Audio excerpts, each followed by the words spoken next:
if you have downturned eyes, the outer point will be lower or at the same level as the inner point. So just think about drawing an imaginary horizontal line throughout your eyes, so the inner and outer point. Brina doesn't have that downturned eye because these two are pretty much at the same level.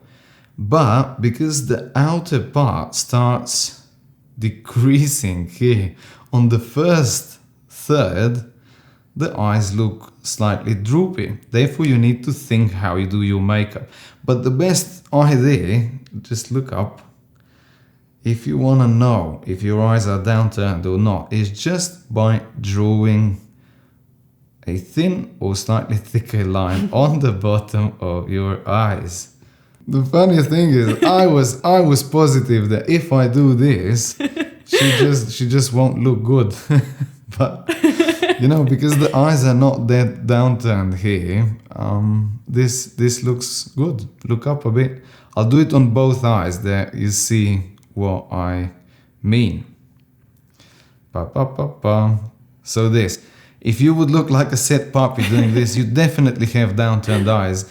But also, you see that Brina has them because of the upper part that is turned down.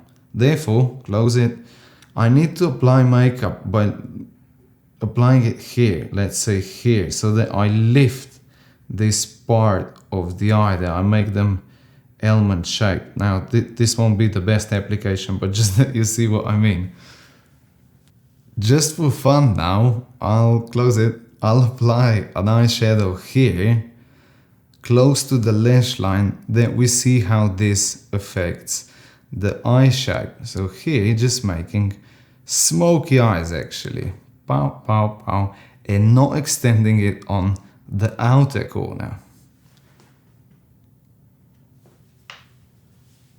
Now you can really see how this eye looks more downturned than this eye just by using a different makeup technique. But we'll talk about different makeup techniques in another video. See you soon. Ciao, ciao, ciao.